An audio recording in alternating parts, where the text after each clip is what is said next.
Hello and welcome to the Casual Hour, a podcast ostensibly about video games, but mostly about the peanut butter to jelly ratio in a sandwich. I'm your host, Bobby Pease. Oh. Joining me as always, the gamer on the go, Chase Kinnicky. Chase, I want that sandwich heavier on the peanut butter side, by far. Yes. With total agreement.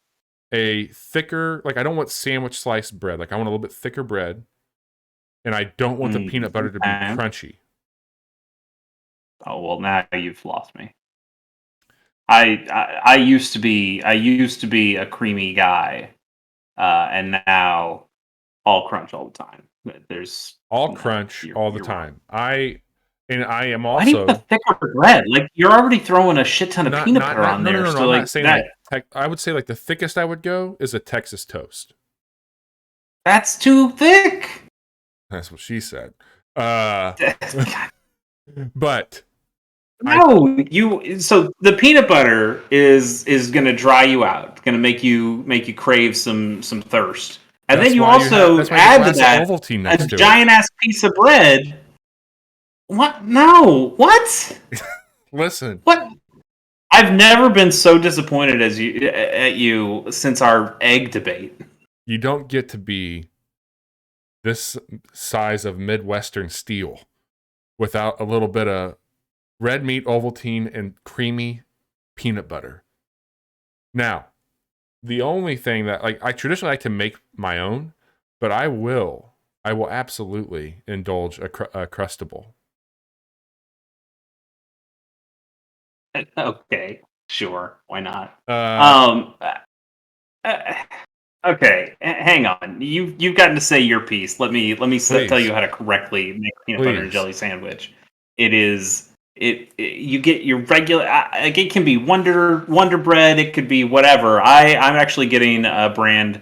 What is it called? It's called Butter Bread. Let me look. It's right over here. I'm gonna grab it. Let's bring a slice over. I want to see for those of you listening to this podcast, go back and watch this. This is a Sarah Lee. Yeah, she's specialty. Great. You're a friend of mine. It is called Butter Bread. I don't know. No, that's not what I would say. The thinnest pre-sliced bread I've seen, but it's not the thickest. They're fine. They're regular ass slices. It's regular ass bread. How's the squish? It's good bread. It's got a good squish. It's very squishy. It's very soft. Okay. I love it for that. It's terrible for grilled cheese sandwiches. It has no. Yeah. It just doesn't hold up in the pan. Yeah. But it's for peanut butter and jelly. Nothing better. What you do, you put a nice thick layer of crunchy, the good kind peanut butter. God. And then you do a decent dab. It doesn't have to be a lot. I don't want it coming out of the sides. I'm with Jedi potato bread, also fantastic. Yes, potato bread. You do a little bit, a nice, you want nice coverage for your jelly. Do you have a one? Are you a jelly or jam guy? And two, do you have a flavor that you prefer? I will always go for strawberry jam on my peanut butter and jelly sandwich. I'm fine with strawberry. Strawberry's great. I have no problems with strawberry, but peanut butter and jellies are fucking great, man. That's it. I'm not going to turn my nose that's up how at that. I'll eat it. I really will. But homemade strawberry preserves or... Sure. I'm not going to turn my nose up at any of those things. But if you want a peanut butter and jelly sandwich, you mean the purple shit. And that's what I want. That's how it goes. Okay. And here's maybe the most important thing, Bobby. Yeah. When you bring this sandwich up to your mouth, the peanut butter is on the bottom and the jelly is on the top. If you flip that sandwich, you are wrong. No, yeah, you're a criminal. Well, because you're building a base, right? You're building a base. Because the thing is, that peanut butter, if it's up here, it's gonna hit the roof of your mouth. You want it down here. Get it down. Yeah. Also, using homemade jam, it can get a little runny at times, and so that can start to get to the bread. Hence the thicker bread. Oh yeah, that's right. That's just gonna slop through the bread. Yeah. Right. So you want to have that peanut butter is a sealing mechanic. Yeah. The peanut butter's gently caressing the jam. Yeah. Look, this is all right. All of this is correct. Also, don't put any other shit in there. I like bananas. do not put bananas in your peanut butter and jelly sandwich. No, it's wrong. I have like I've got like a Reese's spread that I found. It's like a chocolatey, peanut buttery spread. And I'm like, oh, this is nice. I don't put it in a peanut butter and jelly sandwich because it's not peanut butter, nor is it jelly, and therefore it goes away. How do you feel? All right, because we're gonna move on after this one. I got to ask one question. What's your take on apple butter? I don't keep it in the house. A piece of toast with some apple butter on it. Yeah, it'd be great. I'd have it. Okay. It's not something I keep in the home. Okay. I think more often if I just want like a piece of bread with stuff on it, I'm going for if it's the morning, I'm going for butter and cinnamon sugar.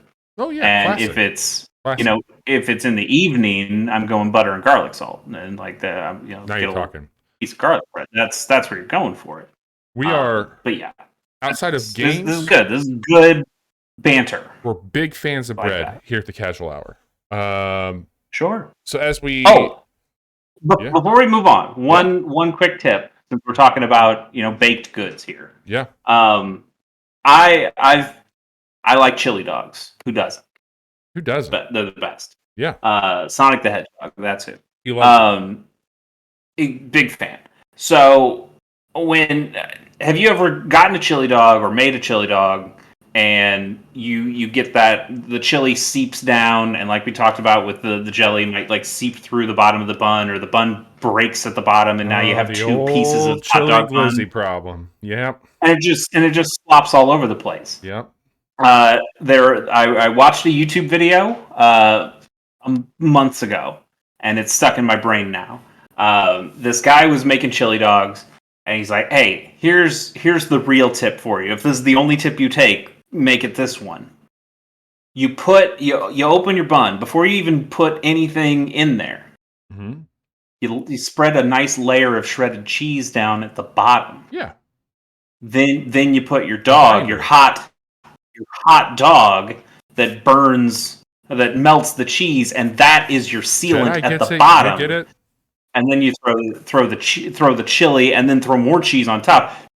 Plus, you just add more cheese. How could you go wrong? But it's great. Like now you have that binder sealer at the bottom, and nothing gets through it. Nothing gets through it. You can save yourself some heartache and some time, and you can just get a bowl of chili and a corn dog. Okay.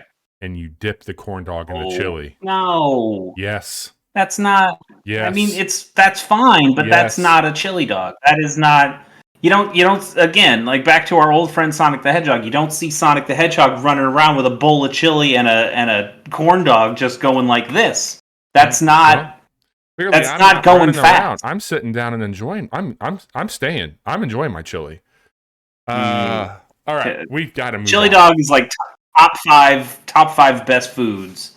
So and good. you don't deconstruct it, man. Especially not with a corn dog. The fucking cornmeal around it. That's the worst part. Shout out to Danny Ziegler's mom. When I was in high school, every Friday she would have all of us come over for lunch, and she would always have chili dogs waiting for us when we got there, and that was such a great thing.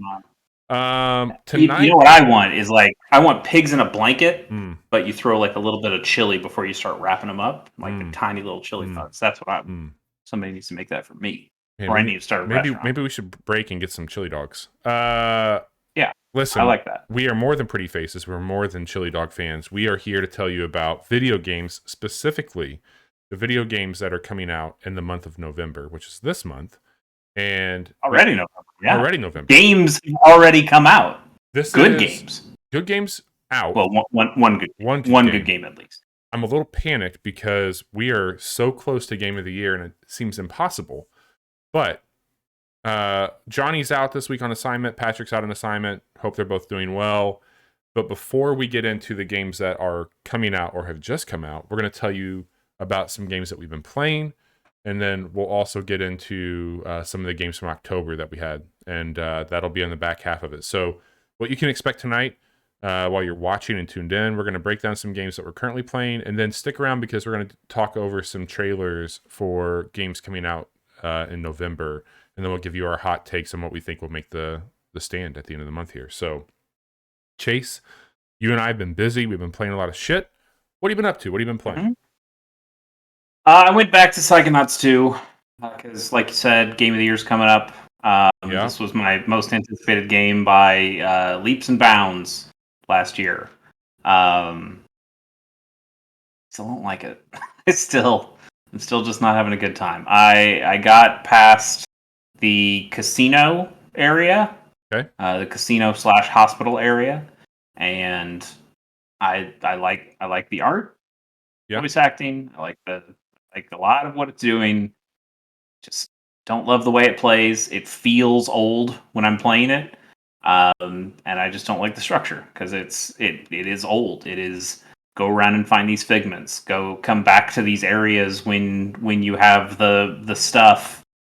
When you have the new powers and new things to get through these things, and I don't want to come back to these places. I just want to bore through and play the game. And even when I'm doing that, it feels like the trappings are around me, where it is trying to slow me down from just playing this as a linear experience. And you're not going to play Ratchet and Clank, right? No. I'm curious. I'm sure it's good. I'm sure it's good. I just don't. I've never been a Ratchet and Clank guy, and I have too much other stuff to play. So that's. I mean, if somebody says that's a good game, I'll believe them. But I'm not. Right. That's not something for me. I here's the thing. Like, I like Psychonauts 2. I've not played Psychonauts. Mm-hmm. I don't know. I don't know what it is. Like, I don't think about that game as much as I thought I would. Like, when it came out, people were talking like Game of the Year stuff, and I think some of the level design, some of the best. There's a level in there I think is one of the best design levels I've played in some time. But what you're talking about, I'm there with you. Like, is this something that like has compelled me a lot? And like there's a question here in chat from Jedi, has Double Fine not grown with the expectations of their core audience into the new generation? Maybe, I think that's fair because I love what they did on Xbox with Psychonauts. Psychonauts, one of my favorite games of all time. I'm sure if I went back to it right now, it would feel old, but I know it is old, so I kind of give it a pass for that because this was the game I remember it being. And Psychonauts 2, I don't give that pass to because it's been too many years. We were a couple of systems past where the original Psychonauts was, and it just I don't. This structure doesn't work anymore. Some of the ideas, the design ideas here, are not. They just don't work as well in 2021 as they did back then. I do think though the 360 was probably Double Fine's best era. Like that era where they got to they said fuck it, let's do all of our tiny games after Brutal Legend was not a huge seller for them. I like Brutal Legend, but I admit it probably wasn't the best game they've ever made. And then they went and they said, look, fuck it, let's make all of our cool small games, Costume Quest stacking, Trenched / Iron Brigade. I didn't play the Sesame Street one, but I heard that was pretty good. All the other Xbox Connect stuff they did too. Like that was a great time for Double Fine. I think they did some really cool stuff. And man, it sucks because I think there's so much good stuff in Psychonauts 2. I really like I said, I really like the voice acting. I like the characters. I like the way they smash stuff together, and I like the way they're building the story. But then I get done with a cutscene, and then I'm playing that game again and going, okay, why does this jump feel so weak? Yeah. Like the first game, I think actually had a really good jump. It had the double jump, and then when you got on the psychic ball, the levitate ball, that thing jumped super high in the air. And this one just feels so limited, and it makes it not very fun to run and jump around the world, and that kind of sucks. And what super sucks now is that now that I'm outside of that hospital casino area, I'm in a big open world. I can now go outside the Psychonauts headquarters. Sure. And it opens up into a huge sprawling place. And I just do not think the movement of that game is fun enough to facilitate a big open explorable space like that. I guess, and that's been a bummer. Maybe it gets better as you gain more powers, or maybe you can upgrade levitate to hold your glide longer or jump higher, or maybe you get some stuff where you can blink or speed forward. But right now, man, it's really tough for me to get through, and it's hurting my heart. So let me ask you this then. So we've talked about this game a few times on the show, varying degrees of acceptance. Knowing that you're facing down Game of the Year, are you done? I don't know. I think I might be done for a bit as I go in and play some other stuff. There's some stuff I need to start. I think I'm in a mode where I know that Game of the Year is so close, like a month and a half away, if that, at this point, that I don't think I need to worry about any games that I've already put some time into. I need to start worrying about games that I haven't put any time into and just get any sort of experience with them. That's things like Chicory. That's things like Kenna. Even Kenna, like I watched you do the quick look of that one. I know what it is. I guess I watched you do the quick look of Chicory too, but like there are some games that I just feel like I need to get some eyes on for a few hours so I can have any sort of conversation about them. Yeah, man. I think Chicory. I'm not gonna like cut it in here too much, but I beat Deathloop finally, and just cleared off my plate, and I got a game on my Switch I'm playing through right now. But I think my time on my computer here on my PC, I'll probably knock out Chicory next on my list here. Cool. The game I've been playing the most and also been having the best time with is Unpacking, which we played on Monday for Casual Mondays, and then it came out. Then it was out. So I bought it. I was really thinking, do I want the Switch version or do I want the version on my Mac? And I decided to go with the one on the Mac, just in the off chance. I did look at a couple reviews that talked about Switch controls.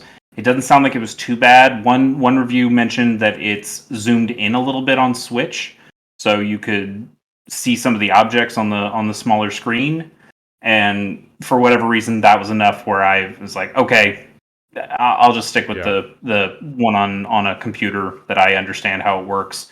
Probably feels a little bit better when it comes to clicking and dragging and that kind of stuff than trying to move an analog stick around. And it's been great. It's been awesome. I powered through the stuff that we played on Casual Monday. Yep. And then I kept going. The game says it has 6 unique rooms. That doesn't mean it just has six levels. There are more levels than that. But I think I'm only a couple away. You've got this album that as you unpack and put stuff into a room. Well, sorry. Let's back up. Unpacking is a game about a girl who you never see, but you're a girl who is growing up, and you see her growing up by all of the different rooms that she comes to and unpacks her stuff into. Yep. You start out as like a child, and you're in a child's room, and you're taking stuffed animals out of boxes and putting them on a bed or on a shelf or that kind of stuff. Where do you put your games? Where do you put your books? Where do you put your Game Boy? And then the next one is, okay, now I'm in college, and you see that you're in a dorm room, and okay, where am I putting? Maybe I still have that stuffed animal from when I was a child, but I also have band T-shirts and posters and a new computer and other things. And then you keep going from there, and you kind of start to get an idea of what her life has been like as you unpack into the different rooms as the years go by. But you keep when you finish one of these rooms, it takes a photo and then it puts it into a photo album, so you can go back and look at your previous rooms. That's a way that they kind of also do a level select, and I can see from the pages there that I think I'm on the second to last one. So I'm having a great time. I think I've probably only put 4 or 5 hours maybe, and a lot of that is because I'm being very OCD about making sure I stack the books on the bookshelf correctly. That I need the tall books first, and then I need the thickness to matter, and then you go down the line and try to figure out how you can fit stuff in. And sometimes you have more DVDs than you have shelf space, and you have to figure out, fuck, where do I put these extra DVDs? So it's actually been causing like a lot of really good good feeling anxiety of, oh no, where do I put this? Oh good, it's another challenge of figuring out how do I fit all this stuff in. It's a fantastic game. Yeah, I agree. I've been thinking a lot about it. Honestly, I've been thinking a lot about this game since we did the demo for it, and then switching things up this week was a nice, pleasant surprise. But the last, since Monday, I think this is some of the most effective storytelling I've encountered in some time in a game, and pretty good because it's doing it in such a way that it puts you in a spot to think about like what matters to you, and like these are all things, right? These are all things that don't matter at the end of the day, right? Like they're here today, gone tomorrow. Like if you look at it from the outside looking in, but the things it's what matters to you, but you're also role playing a character, so so you don't get to pick like this is the one stuffed animal I like, so this is the one I'm taking with me. The character still has enough agency that these are the things in the boxes. This is what that character likes. You do have the agency over where those things get put, and that's how you kind of balance how you want the game to go. Totally, and so like it makes you think about like, are there things that you have today that like I'm gonna go back to when I went on my Pokemon run when I did all those, and like I was talking to you about like transferring some stuff, and like you told me a story about like how you have this one Pokemon that's literally been with you. And like, that's a really cool story. And it's a really cool idea that like, you might not use that Pokemon whenever you play these games, but that Pokemon is... No, I mean, it's already level 100. There's nothing more I can teach it. It's a Groudon from Pokemon Ruby, and I named it Fire because I was a dumbass kid, even though it was a ground type. I was like, oh yeah, call it Fire, fuck it. So I've had Fire caught in a Master Ball. It's there. I'll have him for eternity.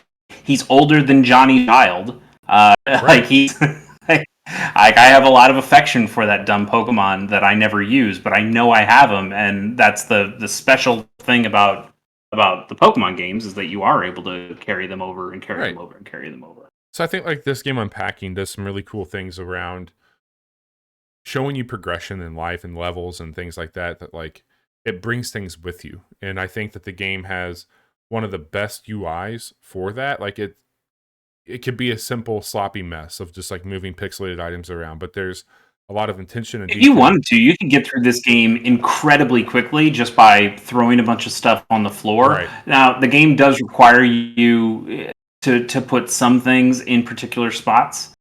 Like I just went through a level where I had this towel, and one of my problems with the game, I thought this towel was a blanket for the longest time. Oh, okay. So I'm like, okay, a blanket. I can put it in a closet, or I could put it on top of the bed, or I could put it underneath the bed. Like this is just a blanket. And the game kept going. The game kept flashing it red, going, nope, you got to put this in a better spot.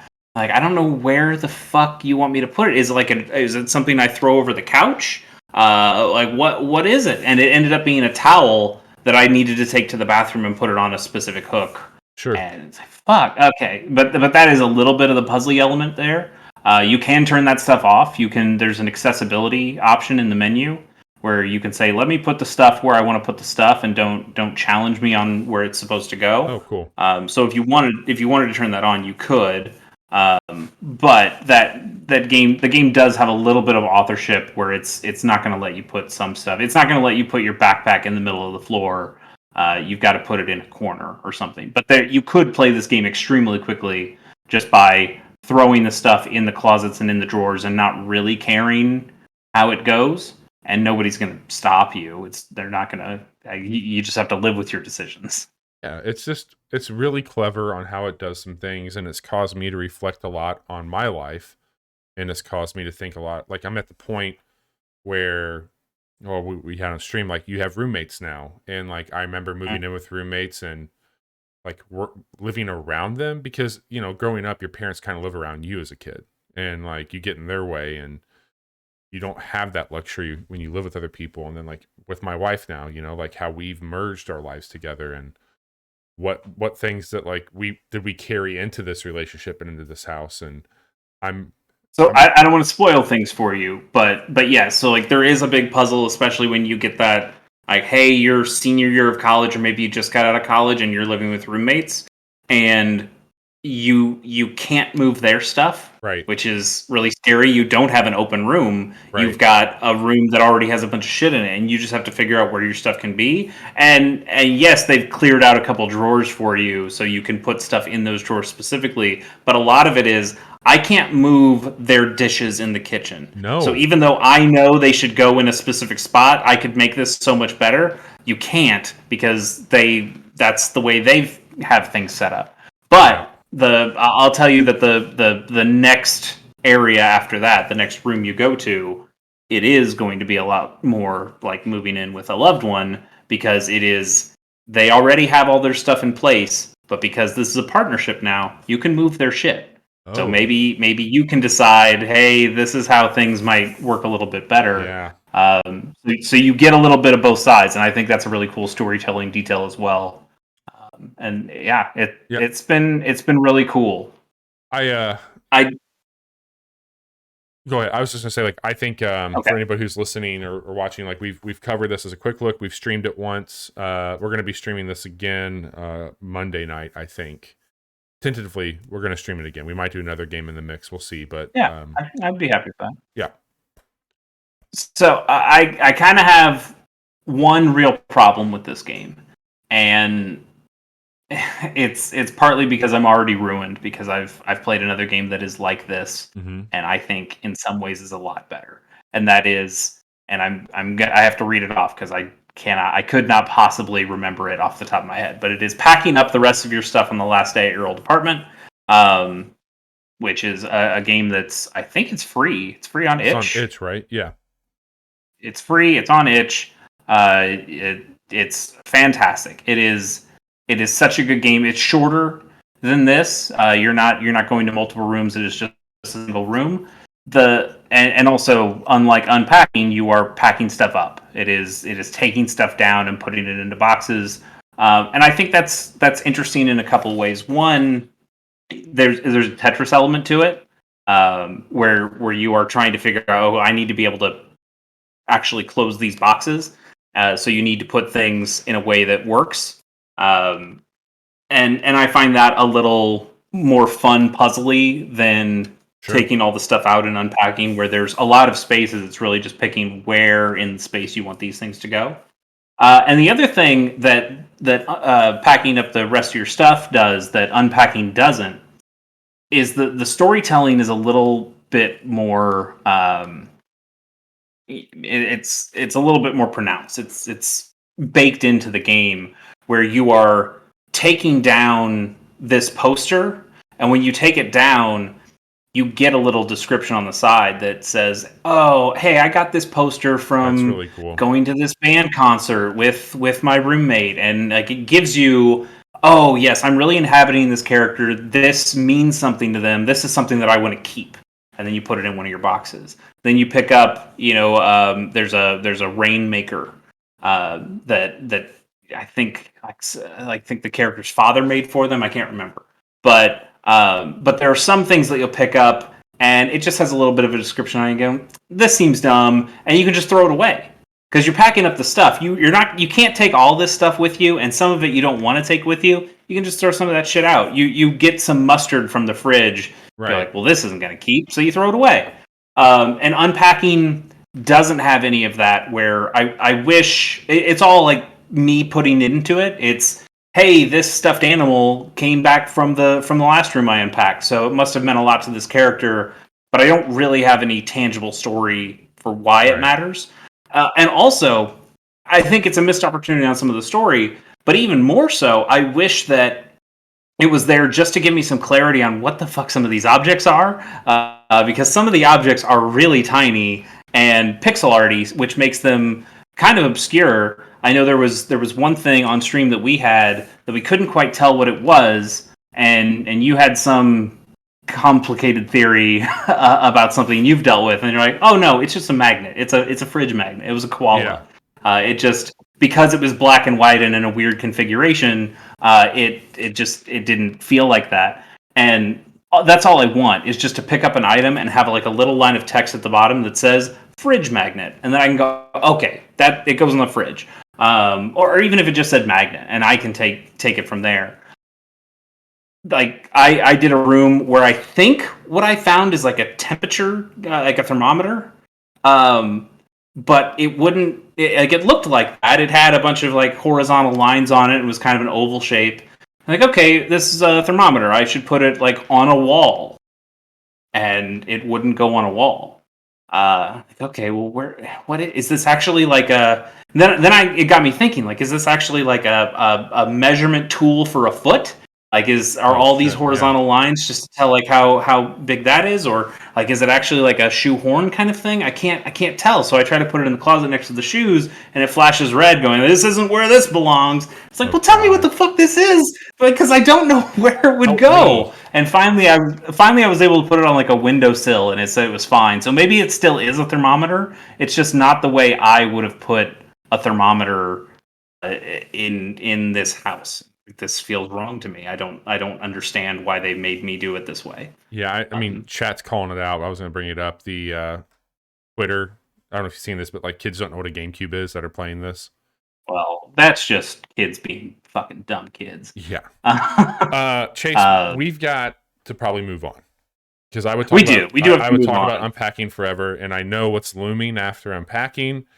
And fair. We'll talk about Unpacking more if and when we play it again on stream, because I think that game's pretty special, and I definitely know we'll be talking about it again in December. 100%. So, that's Unpacking. I'm telling you now, I'm going to keep it short. I promise, Bobby. I've talked about this game a lot. Super Robot Wars 30. Maybe you've heard of it. Maybe you've heard me talk about it. I'm wearing my Gundam shirt today, so you know it's real. You know it's real. We have an hour and a half long quick in the hardest of quotation marks. We have a look. We have a very deep look at Super Robot Wars 30. I really wanted that to be an opportunity for people to see what that game is. Yeah. And that game is long. Like that hour and a half is one mission and the intermission in between, because I just wanted to show off, here are the mechanics, here's why I think this game is interesting, here's some of the things that it fails at, here's everything. And if you like the game, if you like what you see, then you know you want more. And if you know that it's absolutely abhorrent to you, you know you can get away from it. I'm not going to talk about it much more here. It is a lot. It's definitely a lot. And I think this game is a lot more than previous Super Robot Wars games. So it's a lot. So quickly, very, very quickly here. I've only played one or two missions past the demo. Yes. The demo, which was Japan only. But I played it because I got a Japanese copy of the game. I got a Japanese copy of the demo, which was in English. If you buy it, we won't get through that. So I've already talked about the demo on a previous podcast before, so I don't need to go through those missions. The new missions that I played aren't really any different. It is still Super Robot Wars. It is still, they still didn't fix the one thing I want them to fix in those games, which is the topography of the maps. The maps are terrible. They are just big, flat chessboards. Yeah, it's barren. Yeah, I mean, there's some stuff in the backgrounds, like you're in space and you can see like a space colony rotating underneath you as you go through it, but it's still just flat. It's still boring, and there's not much to do there. And when you get on land, you got a couple of options about, you can get into this forest to get you some defense or evasion, but it's still flat. Like nothing, it doesn't look good. Most of the game looks like garbage until you get to the animations, which look gorgeous. And right. It's so weird. They have done nothing to fix that, whereas they will continue to add mechanical complexity on the other side of the game. And the strategy, awesome. Like I love the stuff that they've added with that. I think the new system where they have all these different points that you can put in at the intermission, it used to be fewer things, but now they've just added more things that you can continue to upgrade between missions. Sure. And I find that really fun. I love customizing the mechs in ways that suit my playstyle. That stuff is better than ever. The mission structure is different, and it's weird because the missions have always been very linear in Super Robot Wars games before, and this one offers a lot of choice. Before, you could kind of take one path or the other, and then those paths would meet back up a couple missions later, and you'd continue going on your way. This game doesn't do that. This game, or it might have some of that, but it's a lot of, you're going down this path, you're not going to see these other characters for a very long time. Also, you can do these 4 missions basically in any order you want. Right. There are some missions that you can take on that you might be able to repeat. There are some missions that are specifically story missions. In the quick look, I compared it to Metal Gear Solid 5 because it does feel like that. Here are some like side missions that you can kind of do, but then here are some specific story missions that will move the plot along. Sometimes you need to do a handful of these before you can get to the one that is a story mission, and it's fine. It's just kind of weird to me, especially because the way that game builds in secrets and secret characters and secret units, that I think it's going to make it much harder for people to look up how to get those things. And the game doesn't do a very good job of telling you, of giving you any sort of idea how you should get those things. So the guide, I feel, is like a really necessary part of it. I think this game is really hard to get into because it's so dense. Could you just do like hey, if you like this game or that game, you'll like this game? Because I think it can be a little overwhelming on the surface. Like, and is there anything that you could compare to that you think would help people maybe break through? Fire Emblem is the closest thing I could think of, which makes sense because I'm a huge Fire Emblem fan. Sure. It does have that, but it's Fire Emblem if you can upgrade so many more things. It's actually like every Fire Emblem character is 2 units, because in this game you have the pilot that has its own stats and their own skills and their own abilities, and then you have the unit itself, which has its own equipment that's built into it. You can upgrade it separately, and the game doesn't encourage you to do it much, but you can switch pilots with different characters, or switch pilots with different units.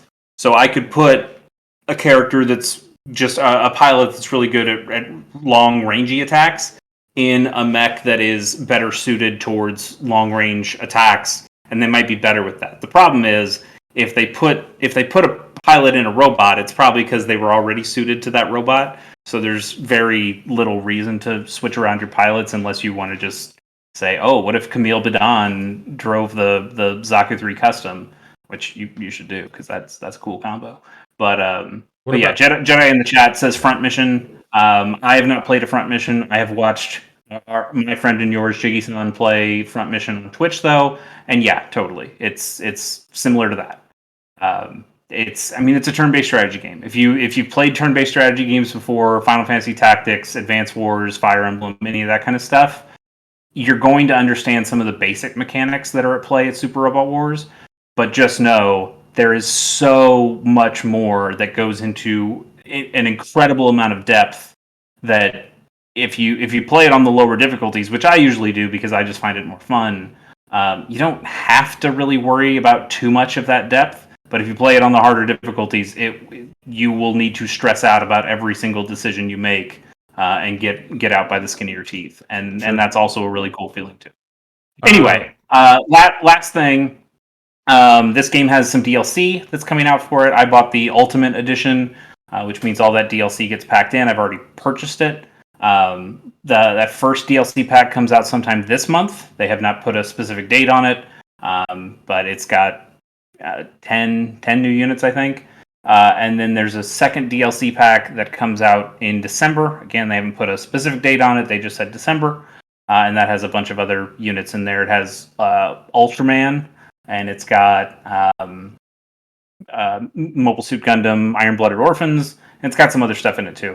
I'm gonna wait. This is gonna be the last time, Bobby. You'll love this. This is the last time I'm gonna talk about Super Robot Wars for at least a month, because I want to wait until both of those DLC packs come out so I can play the game with everybody. Sure. Because these are long games. These are 60, 70, 80 hour games, and I don't want to have to feel like I need to replay it just so I can play as some DLC units that I've already purchased but don't have access to yet. We talked about even having this on Casual Monday. Sure.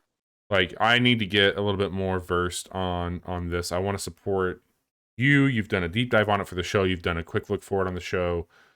You've devoted an entire Let's Play series on your personal channel to it. Almost done. Only got a couple weeks left.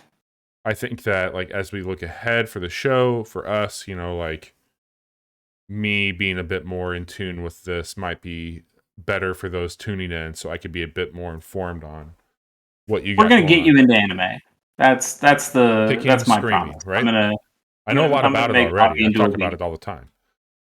Yeah, you don't really know it. You know of it. You don't know it though. We'll fix that. So that's Super Robot Wars. Bobby, what have you? Yeah, what have you been playing? I've been playing a few things. One of the things that I've been checking out is Resident Evil 4 VR. So, like, I don't talk about VR a ton on here.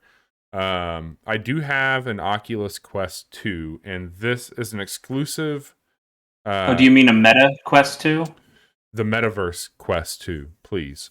Mm-hmm. Yeah. I do have one of those. I love that hardware. I think it is really, really cool. And there was a software update that came through that now allows me to wirelessly, I don't have to link it up to my computer. I can wirelessly stream, like, Steam games and things like that would be VR to my headset, which is really cool. But this is a standalone. It lives inside the head unit. It's a remake of Resident Evil 4. And I thought, let's check this out. It's like $30 or $40, which isn't necessarily cheap, but it's not overly expensive. And I was like, I'm going to check it out. I saw some. Have you played Resident Evil 4 before? I've beat it. Yeah. It's the only Resident Evil game that I've played to completion. Because you're a scaredy cat like I am. Like we're not the biggest horror people, especially when it comes to games. Yeah. So I'm kind of surprised that this is one that you've played before. I like an atmospheric, like, unsettling. Like, one of my favorite movies is Hereditary, and that's more my speed when it comes to this sort of thing. But I love Resident Evil 4. I think it had its problems with, like, the mechanics, of course, but overall, I think it is the Resident Evil game for maybe people who don't like Resident Evil, and so much so that they've adopted that style into the new ones, well, the remakes. And you love Ashley. Like, Ashley's your favorite video game character of all time. That's the one. So I'm like, you know what? Second favorite. Yes. I'm going to check this out on VR. And I ran into the same thing that happens when I play a lot of these VR games that deal with movement. And they give you options, which is fine. Like, do you want to do locomotive moving, which is just like what you're experiencing in the game where you're holding the stick down? Or do you want to teleport? And Resident Evil 4 deals with some pretty quick moving around. Like, people will come out and you have to make some quick movements on it. I can't do locomotive movement. I get sick as hell when I play a VR game that way. Like, I just can't handle it. And so I didn't love how teleporting worked either, because it's like, well, I've got these villagers coming for me. I'm going to hit them in the knee. They're going to fall down. And then I'm just doing, like, these really blocky movements of teleporting away from them, and it completely breaks whatever immersion is supposed to be there. I'm not faulting the game. It's not the game's fault. It's my fault. Like, I'm just not equipped to handle that sort of thing with VR. I think it's also just VR's fault in general. Like, those are the only options we've come up with so far, and at the moment, they're not enough. They suck. They suck. It sucks. Like, I want to be able to stand up and play that game, and, like, I ran into the same problem with Half-Life Alyx. Now, they do some really cool stuff that I think they take from Half-Life Alyx when it comes to the UI. So, like, if you want your knife in that game, you grab the left side of your chest and you pull it. You want to get a grenade, same thing, health spray, all that. All that stuff is really good.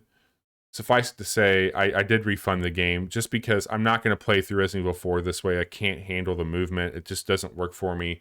I think it's a very well done port. I think if you can handle that stuff in VR, you're going to absolutely love this game. I think they've done a great job. And there was something really cool about it. So Resident Evil 4 VR on the Oculus Quest 2. Very well done. You just got the Wii version. The prestige version is what you should be saying. That's because that's got waggle shit in it. That's got your laser aiming. Like it's all the good stuff that you get from VR, but it's none of the bad shit that you can get from VR. Time to bust it out, man.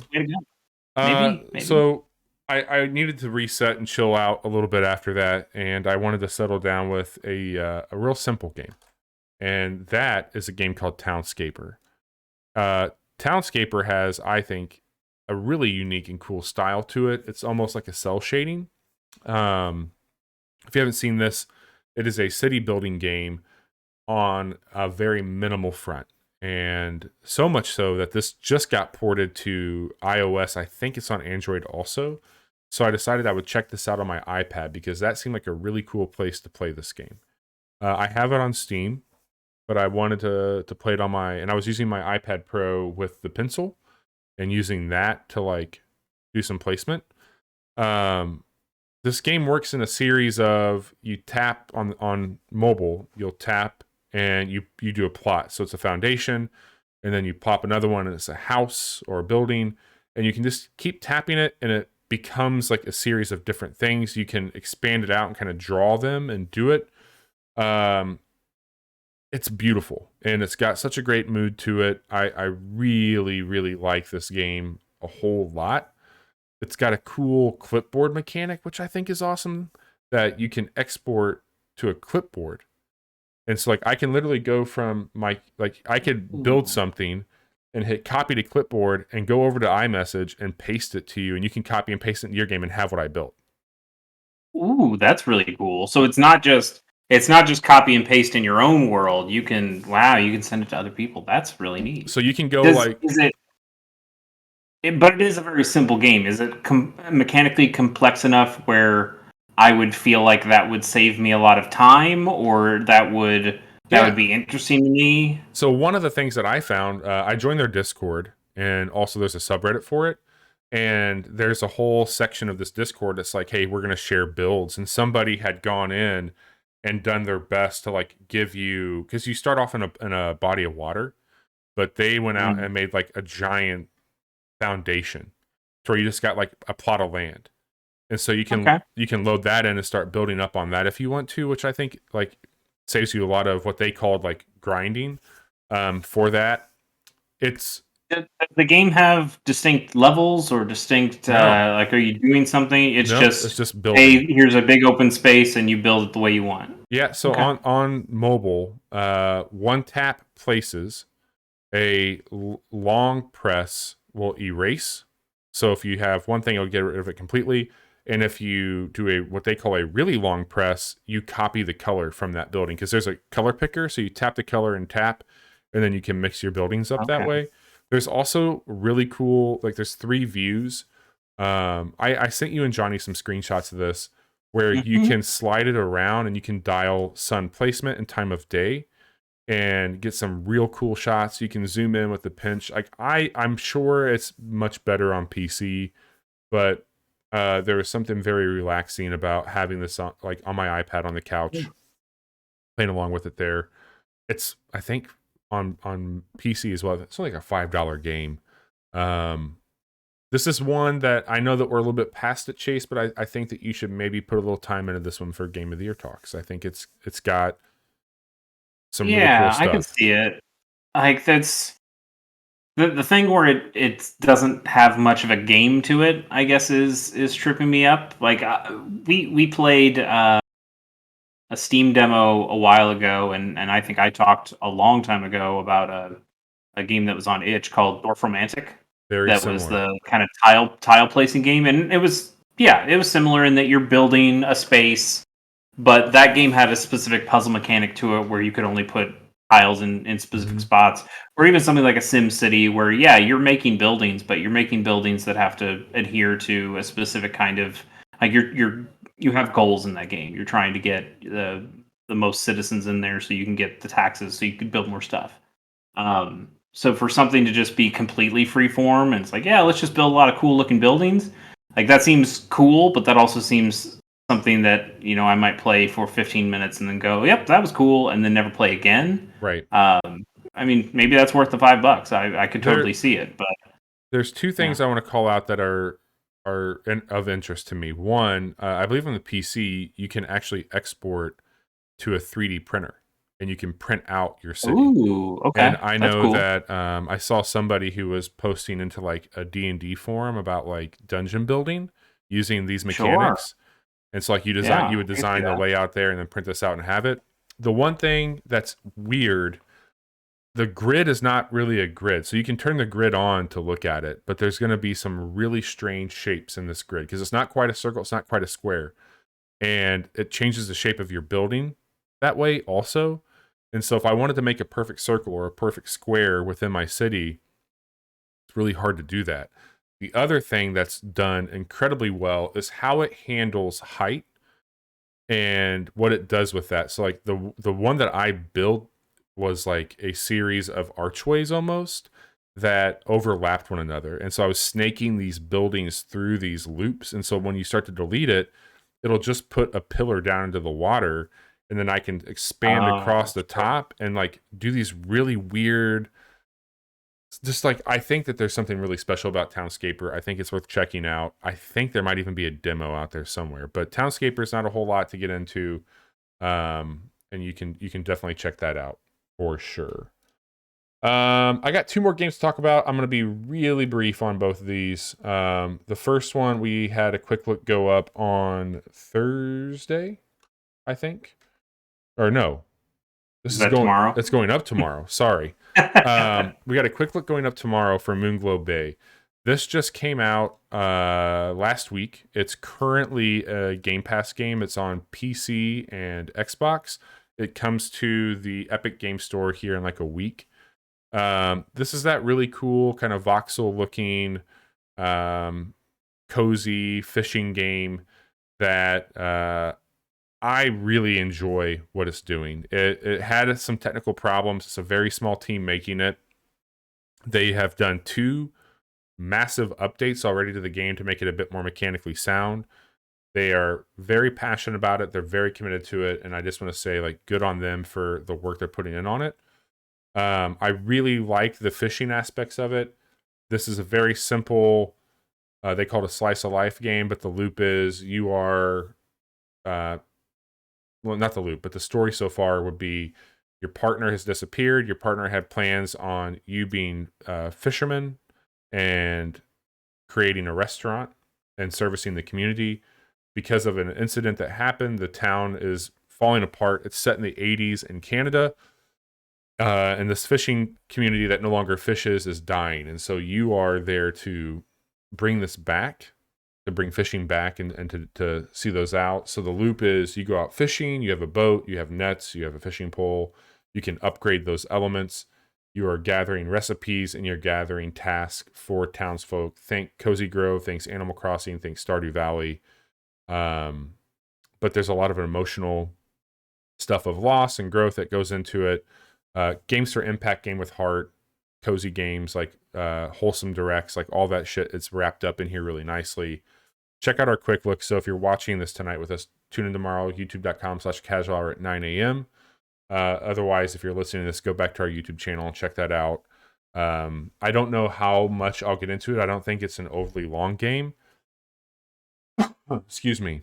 But it is a really, really special game. So Moonglow Bay, very, very cool game so far.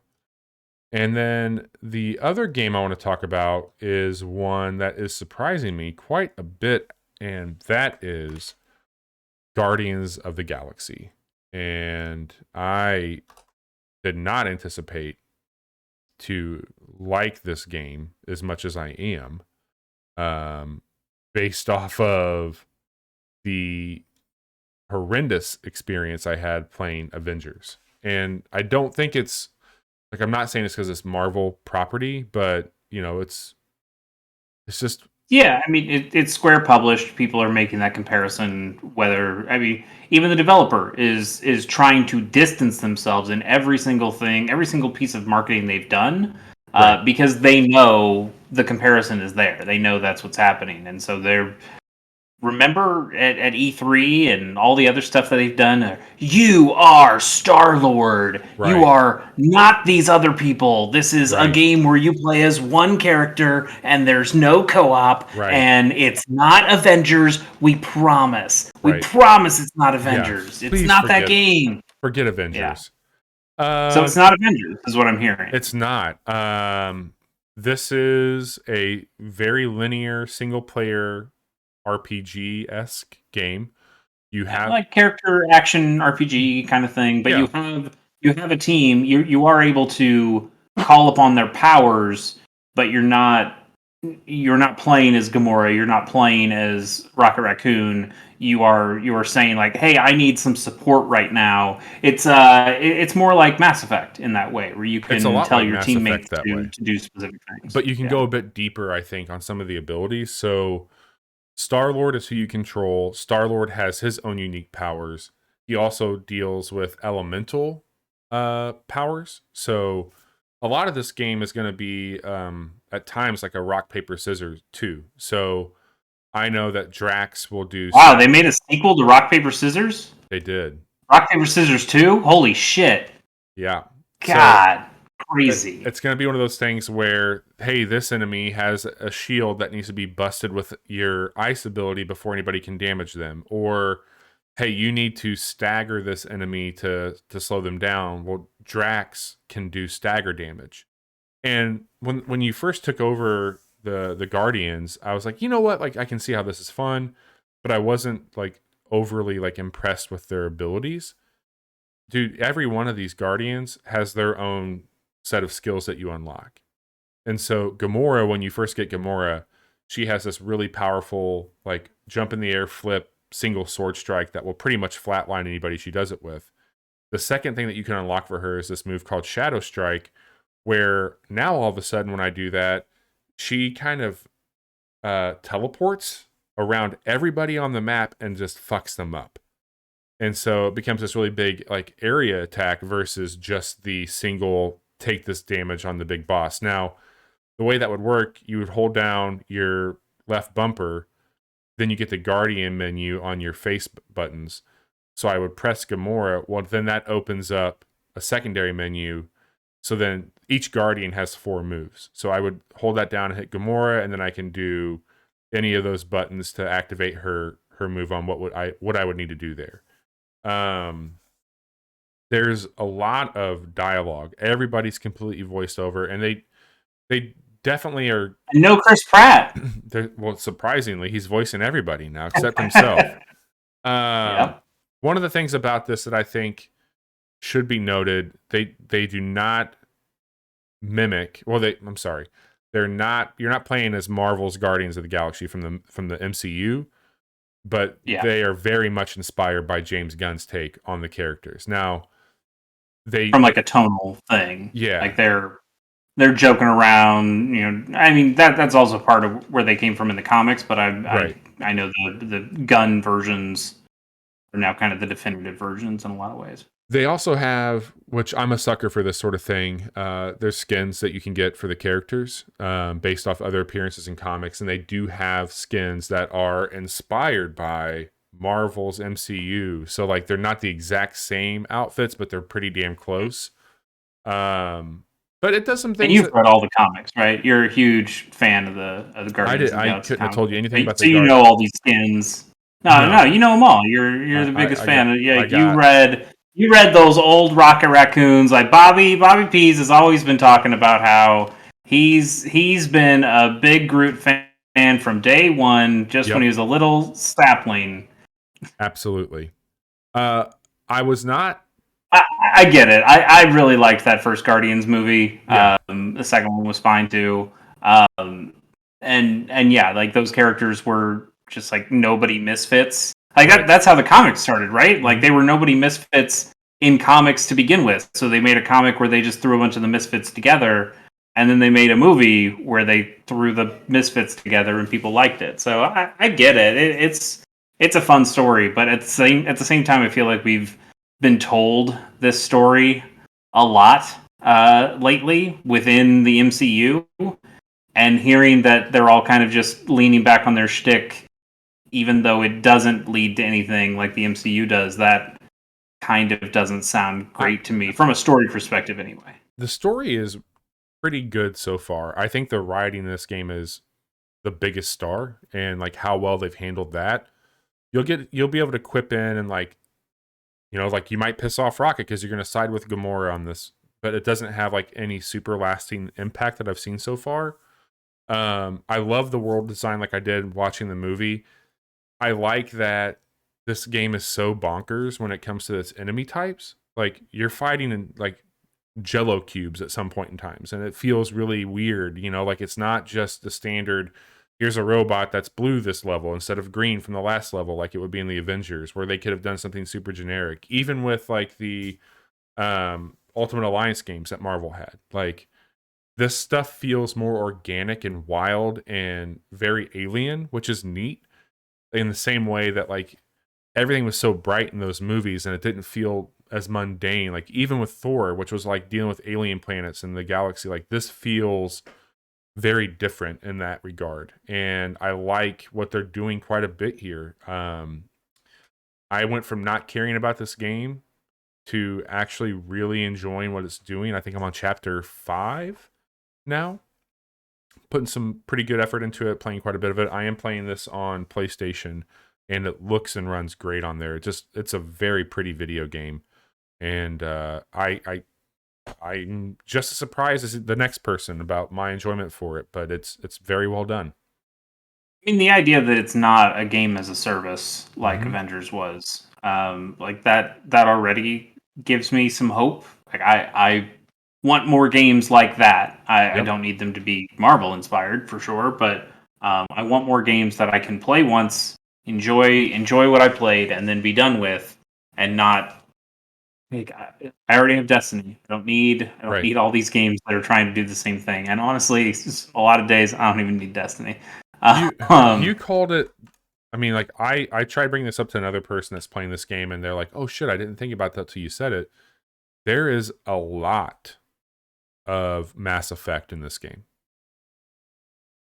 Mechanically. Seems like it. I mean, just like that Gamora Shadow Strike thing, that just sounds like something Kasumi would have done. Yep. In Mass Effect 2. Nothing wrong with it. Mass Effect 2 is if you're going to rip off a game, Mass Effect 2 is a pretty good game to rip off. Yep. It's worth checking out. It's a neat game. So Marvel's Guardians of the Galaxy. Pretty good. All right, Chase. And that's it. Let's do what we came here to do. All right. Stretch it out. Let's talk about the month of November. And to start, we always talk about the month of October. Yes. We always talk about the month before. We need to look back at what our previous month's picks were and see how we did. Yep. So there were some games that came out in October we were pretty excited about, and we'll see if those games panned out or if we kind of regret our choices here. So right away against humanity. Could be. We'll see. My pick I had 3 picks for October. I had Jet the Far Shore. I'm kind of falling off of it, man. I love. We had talked a really strong first impression. Super good opening. Yep. I really like the aesthetic. I like the writing. I like everything that it's doing except for the game playing part. It's actually similar to Psychonauts. The flying for me, the ship controls. I think even the flying, like that stuff could be cool. It's just the levels are built in such a way, or the areas are built in such a way, the way they want you to fly and use those controls, right? Feels bad. Like those controls are made to like fly super fast across huge long distances, and then it gets to a point in the game where it wants you to make very precise movements, and those feel like shit with the controls they've built. Yep. They've built controls to go fast, and then they try to slow you down, and it sucks. So yeah, I'd like to play a little bit more of that before Game of the Year time, just to confirm how I feel. But also that's such a bummer. That might end up as the most disappointing. Yeah, it's on that list. I just had a lot of high hopes for it. The next game I had was Solar Ash, which got delayed to next month, I believe. I think that's a December game now, so we'll see about that. And then I wrote Super Robot Wars 30. Are you fucking kidding me? ? Exclamation point. I think that's nobody's pretty kidding much me.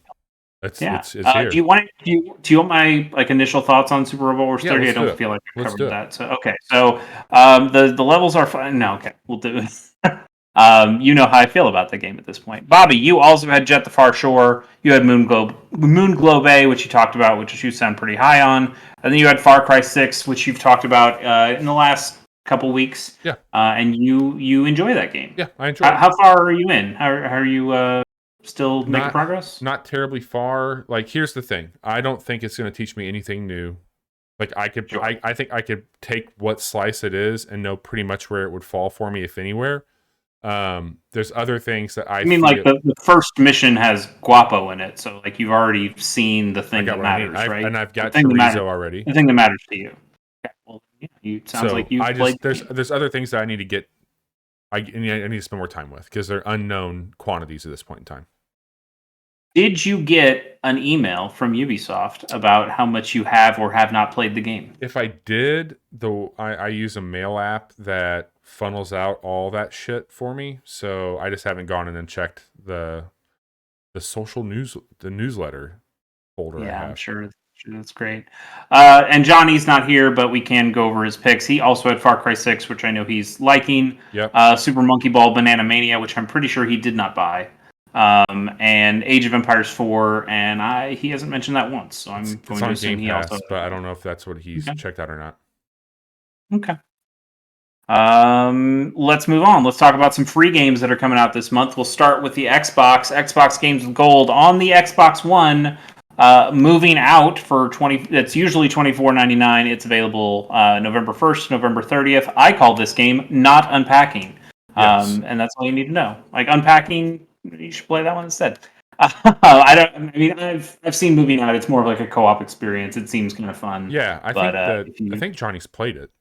Actually, I think so too.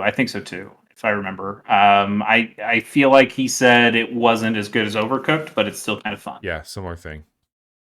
And then also Kingdom 2 Crowns, which that'll be available November 16th to December 15th. I don't know anything about that game. Sorry. Yeah, I've looked at some stuff on it. I think it has potential, but yeah. Okay. And then for the 360, and these games are also compatible with the Xbox One, Rocket Knight is available from November 1st to November 15th. Rocket Knight Adventures is one of the best Sega Genesis games ever made. Sparkster, the sequel to it, not that great. And this game, also not that good. Not that good, eh? Which is disappointing because that character deserves better. And then also Lego Batman 2 DC Superheroes is available from November 16th to November 30th, and that's a Lego game. That's all I know. It's one of the Legos talk. Those Legos, man. Yeah. Very controversial. PlayStation Plus. It's a big month for PlayStation Plus. We're getting 6 games instead of the normal. What is it? 4, anything, like a celebration or something? It's because of PSVR specifically. 3 of these games are PSVR games, so you get them free, but only if you have PSVR. Knockout City, which will be on PS Plus for both PlayStation 4 and PlayStation 5. It's getting a PS5 specific version. We'll talk. It's getting a next gen version. We'll talk about it when we get to the actual games coming out this month. But it is on PS Plus for free. First Class Trouble, which we mentioned a couple weeks ago. It was on the Sony. It's kind of maybe it was last. Like this. It was on the Sony. Sus, right?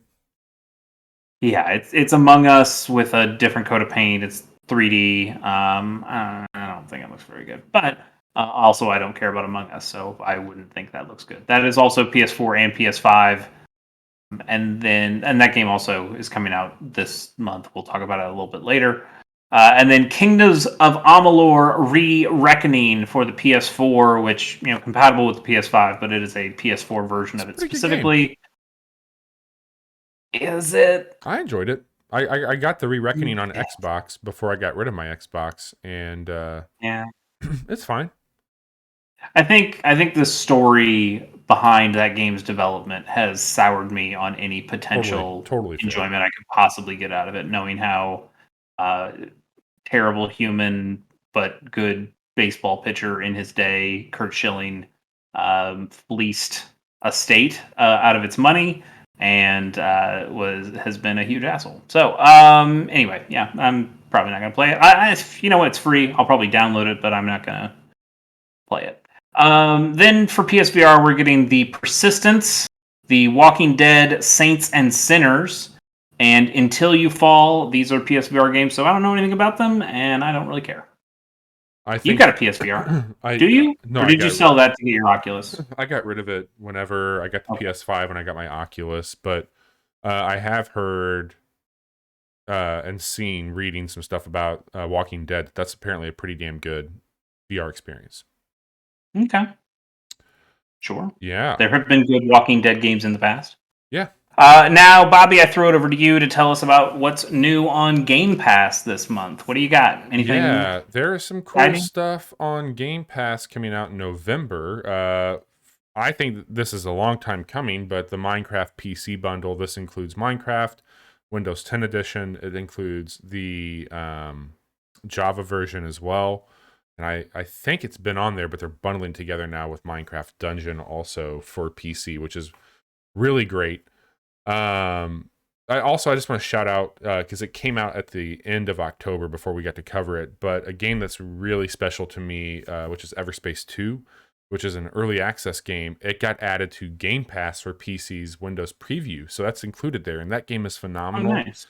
Go check that out. Cool. It's baked into that now. Unpacking, we obviously don't like that game here at the Casual Hour. No, terrible. We love that game. One game that I have thought very much about asking you to play with me, It Takes Two, which is... I don't want to divorce you, though. I know. That's the problem. That's the only thing, is that I think it deals with some heavy stuff. But I've heard from a lot of people that this is an incredible co-op experience, and with Parsec... Yeah, I mean, the level design stuff looks really cool. I haven't cared too much about the Jacob Fares. Yeah, that guy. Joseph? I don't know. The Forest games, the fuck EA guy games. Yeah, that guy. I haven't cared too much about his stuff, but this one is more interesting to me than the other ones I've seen. A game called Kill It With Fire, which I think is about killing spiders. I don't know a lot about it. Sure. Football Manager 2022 is coming out. Footy. I know Johnny will be happy about going this. To go out onto the pitch. The pitch. I don't think he plays Football Manager. I think he plays some FIFA sometimes, but the real star of the show this month, I think for a lot of people, is Forza Horizon 5 will be on Game Pass. They do have something that is really interesting. So obviously you get this with that service, but if you pay $45, you get the game early, you unlock a bunch of cars, and you get the season pass stuff with it. So I think it's an interesting way for them to like get people to double dip there. But Forza Horizon 5 people I know are excited for that. This one is a little bit strange to me. We talked about, well, I don't know if we've talked about it, but we talked about it when it showed up at the Sony show, but we'll talk about it here in a bit. Yeah. So there's Grand Theft Auto. Yeah, Grand Theft Auto San Andreas, specifically from the Definitive Edition, is being pulled out of that package and put onto Game Pass, which out of the... I would want to play Vice City, I think, out of those, but I never played through San Andreas, so this is kind of cool that like maybe I could check it out there. This game, however, I've heard some pretty interesting things about, and it might be something that you and I could check out sometime, at least for a quick look. It's a game called One Step from Eden. I don't know. So here's the deal. Capcom stopped making the Mega Man Battle Network games. Yeah. And fans, or at least these specific fans, said, no, we want more. So they made their own. And that's what One Step from Eden is. It's kind of that it's an interesting battle system. I have played one of the Battle Network games, and it's neat. Okay. I wouldn't mind looking at it. It's probably not neat enough for me to buy and check out on my own. But okay. Yeah, it's cool. It's a cool game. Well, maybe this one will be. The Elder Scrolls Skyrim Anniversary Edition will be coming out on console, PC, and cloud on November 11th. If you have time for anything else, you should check out Microsoft Flight Simulator Game of the Year Edition. That's coming to console and PC. I don't know all the things that are getting added to that. There are some things there. Another one that's coming out is a game called Undungeon. And that's going to be available on console and PC on November 18th. And then lastly, Evil Genius 2 World Domination will be hitting console on November 30th. And that is what's new to Game Pass in November. A lot of stuff. And we'll cover some of those things because they are brand new games that are also coming to Game Pass. Let's just move into it, Bobby. I know we're not pressed for time, but we'll go through this in a nice clip. First game came out yesterday on November 2nd. That is Knockout City. We mentioned it. It's already been out, but these are new console versions. These are PS5 and Xbox Series X versions of this game. Yeah. Like we said, it's on PS Plus this month, so you can get it there. I've heard people like it. People seem to really like it. Sure. Co-host of the show, Patrick P. Brown the Aeon, enjoys this game quite a bit. Yeah. So that's there. He's asked us to play it a couple times, and I think my answer's been no. No. But I'll have it on PS4 now, so Yeah. Or PS5, I guess. PS5. Also yesterday, First Class Trouble. We also mentioned this under the PS Plus games. It's a Among Us kind of thing. I don't think there's too much more we need to say. Do you want to play this? No, I do not. Okay. The next game also came out yesterday. We've talked about this one before. It's been delayed a couple times. I believe it's pronounced Tunche. Okay. I'm going to call it Tunch because I just like the idea of a game called Tunch. Tunch. I think it's a really cool looking 2D brawler. You're going through the Amazon rainforest, and it looks like it's they're pulling very authentically. I believe some of the people involved in the game are from South America. Oh, okay. I just think it looks really nice. It's got a really nice style to it. It's got a guest character, somebody from A Hat in Time, which is a game I have not played, but I think it's an indie game that people are pretty big fans of. This game reminds me a lot of Indivisible. Yeah, I can see that. Which was another game that got delayed a lot and had guest characters. And yeah, I think this game is out, though. It is out. I saw it on the eShop today as I was going around. Right? It is, it's a 2D brawler kind of game. It looks good. It's like the animations of it look really nice. It's something that I put on my wish list, and if it goes on sale, I think I might pick it up. And then we talked a lot about. Oh, I'm sorry. I should probably mention where these games are coming out on. First Class Trouble is PS4 and PS5. Tunch, whatever, is PC, Mac, Switch, Xbox One, and PS4. And then Unpacking, which we've mentioned, once or twice on the show, that also came out yesterday on PC, Mac, Switch, Xbox One, and Xbox Series X. That game's good. Game's very good. I don't know what else you want me to say. That game's good. We like that game. Next up comes out tomorrow on November 4th is Where Cards Fall for the PC and the Switch. This is from the Game Band, who you might know as the Blaseball people. They make video games, not just Blaseball. It came out on Apple Arcade in 2019. I'm sorry. What else did they do? Is that what you're going to say? They were involved. There's some sort of connection with them and Snowman, which the Snowman definitely Ollie people, or not the Ollie, the Alto people. Sorry, wrong boarding game. They're connected in some way, shape, or form. They've done some stuff together, I should say, and because I got emails from them when this was coming out. I played a very small amount of it. It's visually striking. I don't think I played enough of it to be like, oh, this is a cool mechanic type deal. It reminds me a little bit of like a Captain Toad. Yeah, I definitely get the feeling of that. Like you've got these cards and you can build card houses out of it, card towers to help you get to different spaces.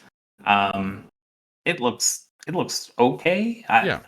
I mean, it looks great. I don't know if it's a game that I want to play. I think there are other games that do similar things to this that I probably want to play more. In fact, you mentioned it to me a couple weeks ago.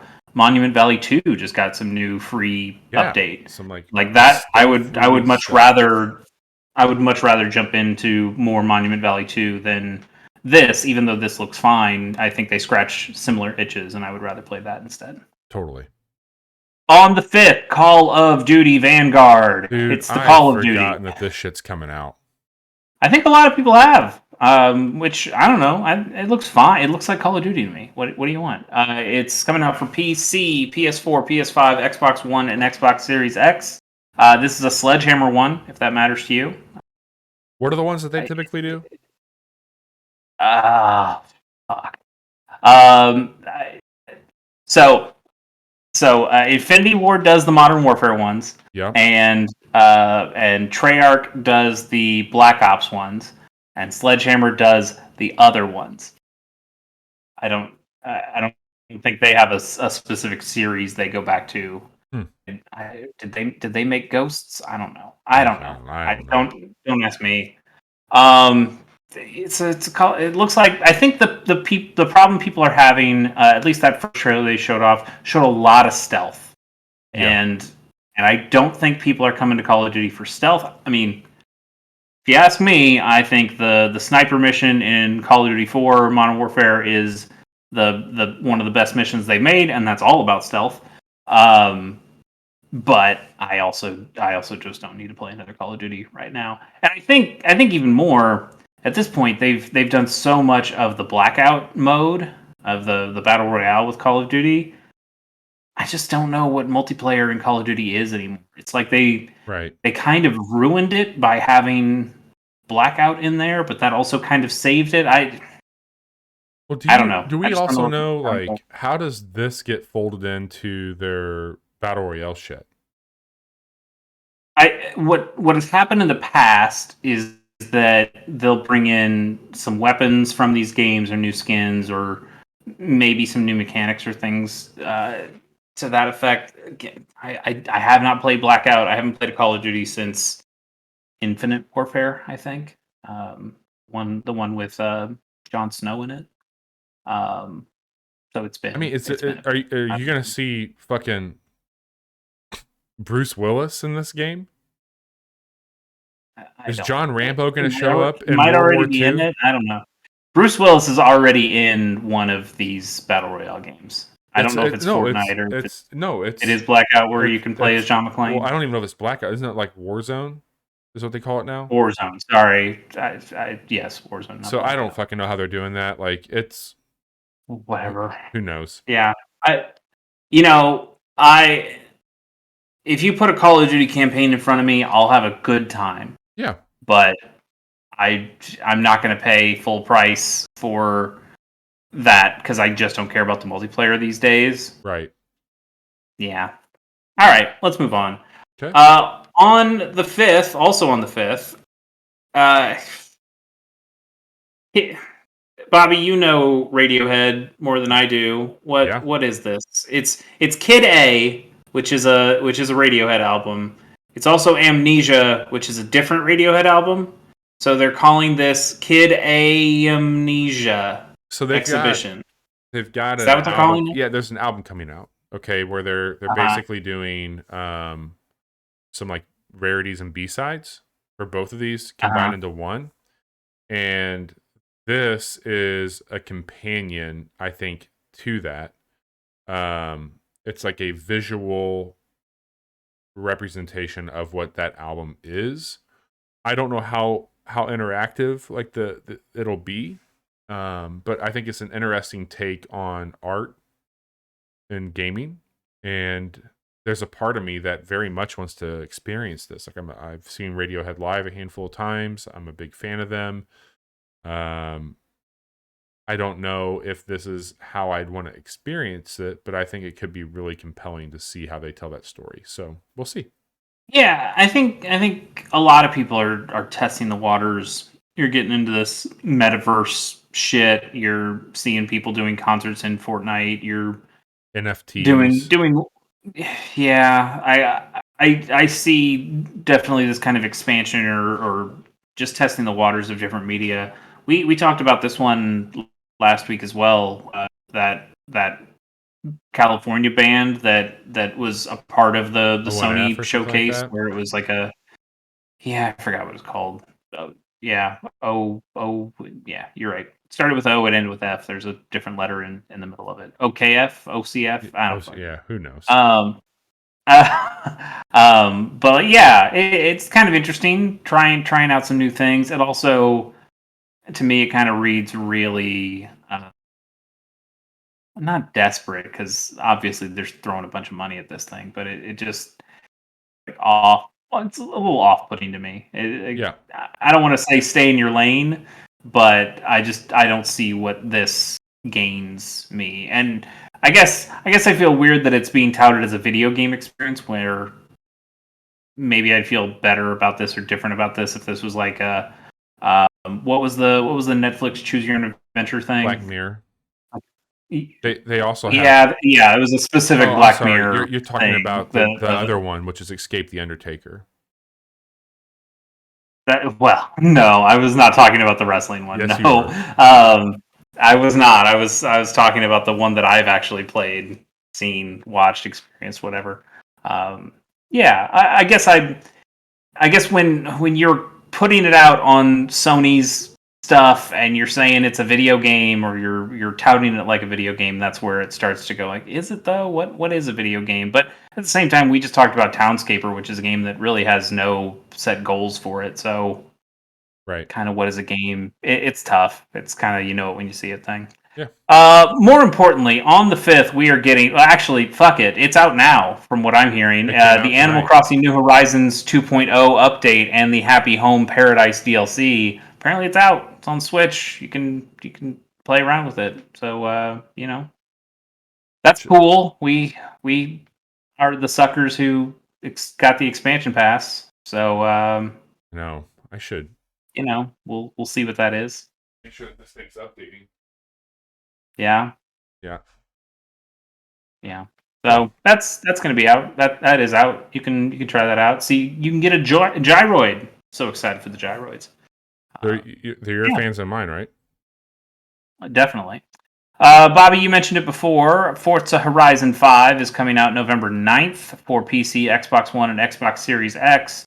I am surprised. I guess I'm not surprised, because new consoles are still relatively hard to get, but I feel like Forza games are supposed to be these graphical showcases, so it feels weird that it's also coming out on Xbox One, which is a system I own. I could totally get this.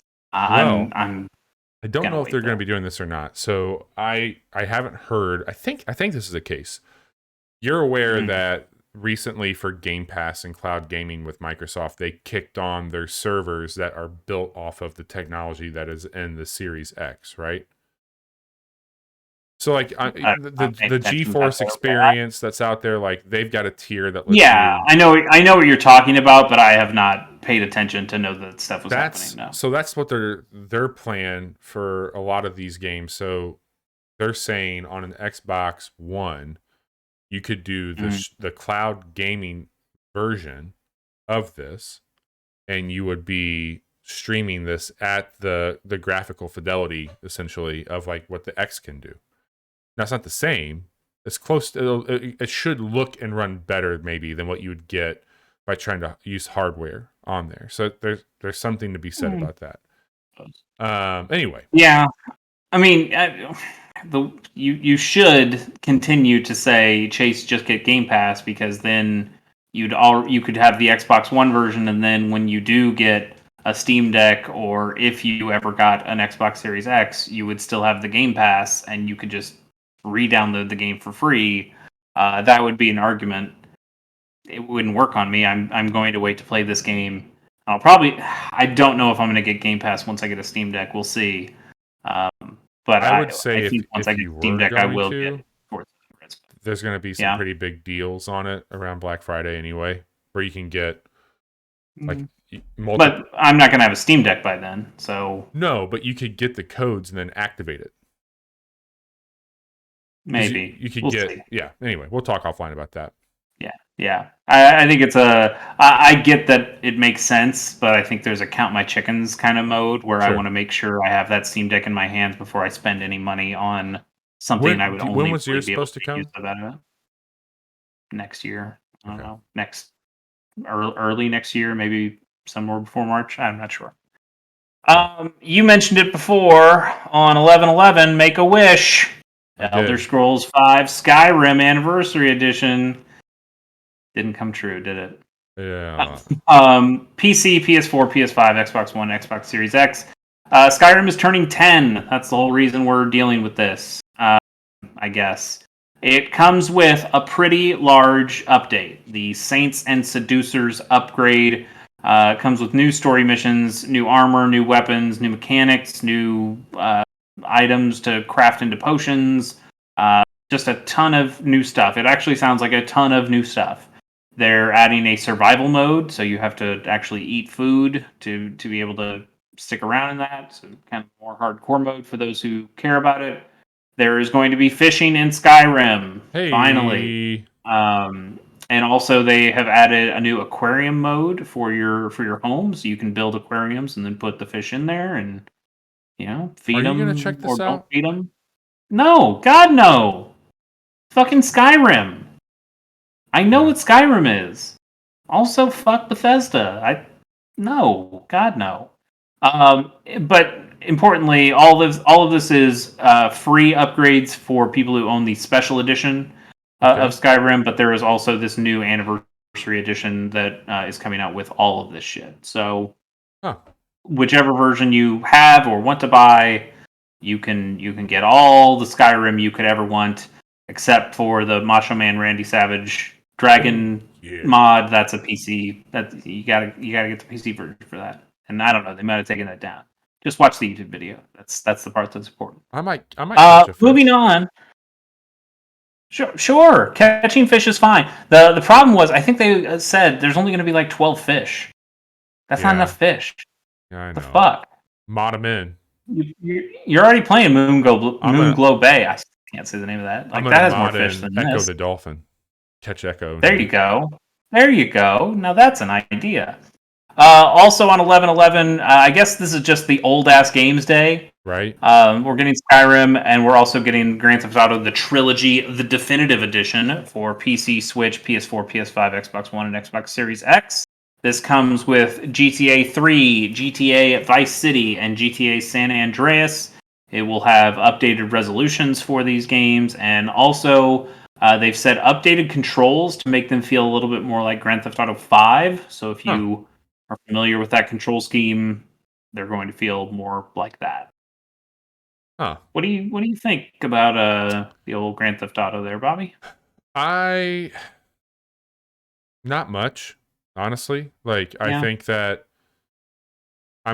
we were just talking about Skyrim, and I know that we shit on Skyrim quite a bit. And I know that we've talked about this on pod, and we've had I think that there's an importance to these last games. Week we kind of went through our history of GTA, so we don't have to spend too much time. Yeah, I just think that given the amount of recycling that's happening with Grand Theft Auto 5 especially, and then Skyrim. I mean, Grand Theft Auto's been on multiple consoles now. This obviously looks like a pretty nice upgrade, and $60 for 3 games is hard to turn your nose up at with the work going into it. 3 very sprawling games too. Yeah. They'll take you some time. So I don't know, as I mentioned earlier, it's weird that they're pulling out one game for Game Pass. Why not just put the whole thing on there? But we'll see. I don't know. I like Vice City a lot. And I think it's mostly due to just the time period and the area of the game they're going with. I played a little bit of 3. I played these on the Xbox originally. Okay. I got the Grand Theft Auto double pack. So nice. That's how I played these games, which just meant I played a little bit of 3, and then I already had Vice City, so I'm like, well, why don't I just play this one? It's newer and has the era I like more.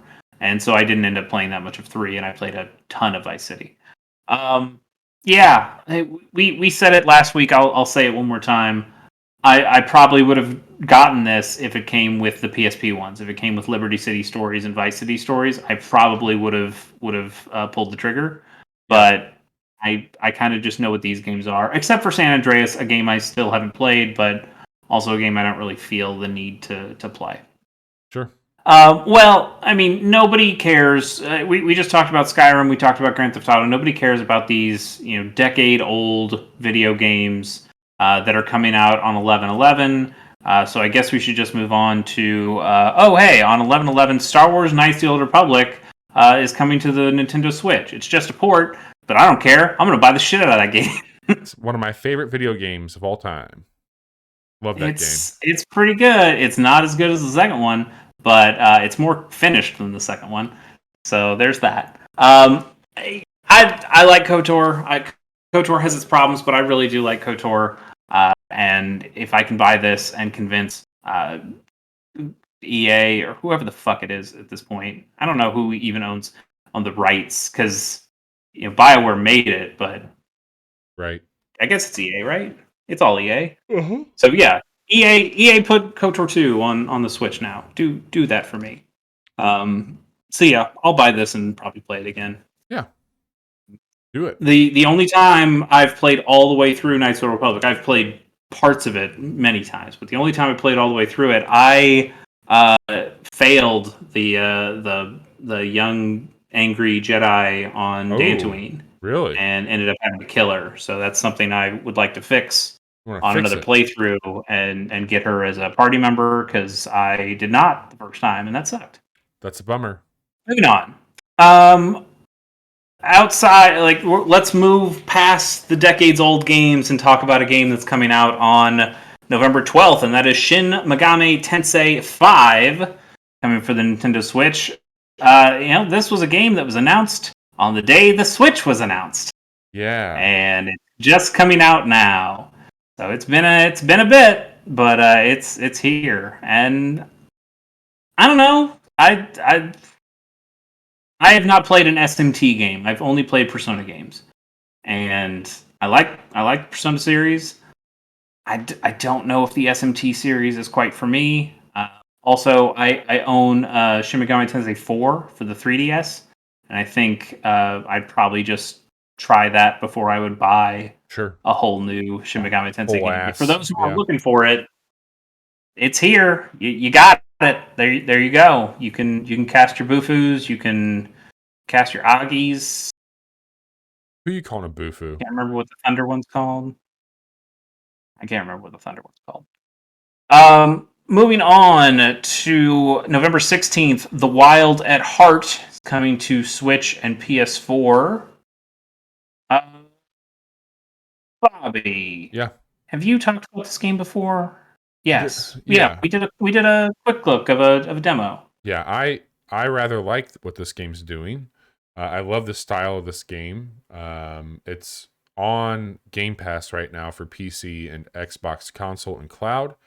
But this is coming to the Switch, and I think it would probably be okay on the Switch. I don't see why it wouldn't.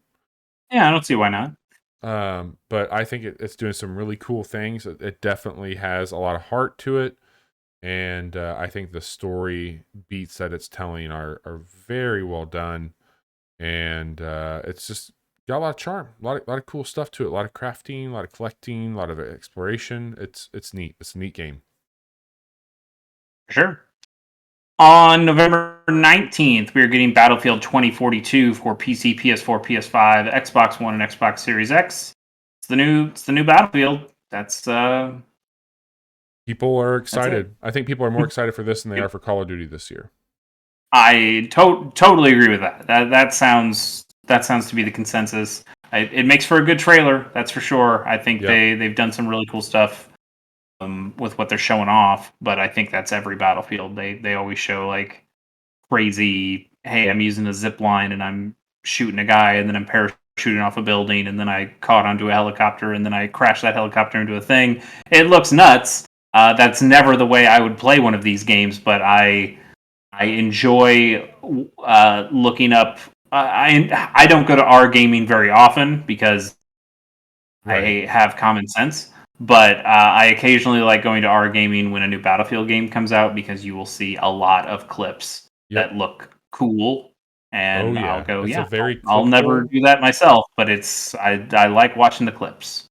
Yeah, I like watching like a super, like somebody shooting a big mortar and then running off and doing something else, and like a minute later that mortar comes down and you see the little stars pop up on their screen, so you know they somehow nailed some crazy trick shot. That stuff's fun.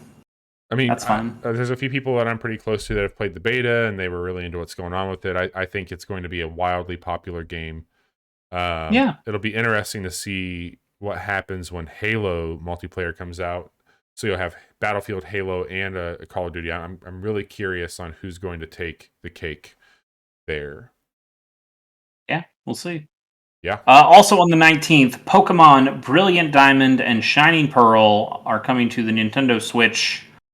These are remakes of Diamond and Pearl, the 4th generation of Pokemon games.